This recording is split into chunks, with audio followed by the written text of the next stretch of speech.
akufundishe kuendesha pikipiki. Yani unamaliza chuo kikuu, ulichotoka unafundishwa na maprofesa. Unakuja huku sasa waliko kuambia ukajiajiri, unakutana na fundi bajaji aliyeishia la 7, unatamani kuwa fundi bajaji, unakaa chini ya kufundisha kuendesha bajaji, kutengeneza bajaji. Yani hiyo ndio elimu ya kweli. Sasa unakuja kufundishwa na mtu wa darasa la 7. Miaka yote maprofesa walikuwa wanakuongopea, walikuwa wanakutapeli, wanachokufundisha na kilichopo huku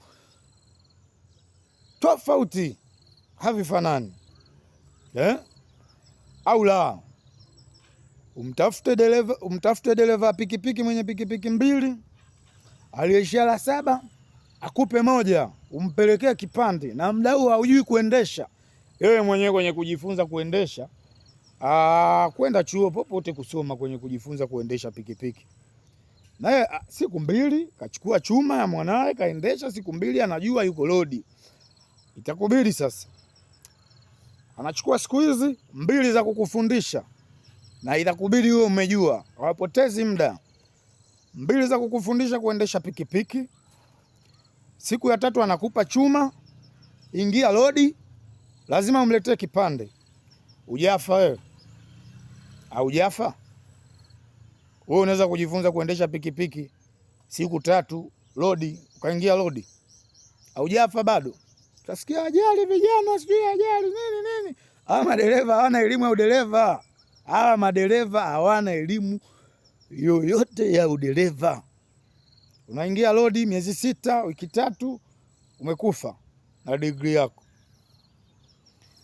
Hauna uzoefu, hauna ajira. Ndio ajira. Huku ajira ni uwe fundi seremala, unamaliza degree yako ya nemo science, fundi seremala utaweza. Huku ajira ni uwe bodaboda. Yani uwe bodaboda ndo ajira. Ukauze matunda, ukatengeneza juisi. Na hizo kuuza matunda na kutengeneza juisi ni lazima uwe na mtaji. Muda huo wewe hata nauli ya kukurudisha mkoani kwenu ni mtiti.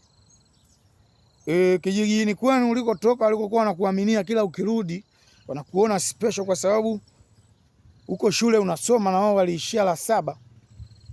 Ndio kijiji wanachotaka ukarudi pale, ukaungane na walioishia la 7, mwanze kulima. Wewe utaweza kurudi hicho kijiji mwanangu?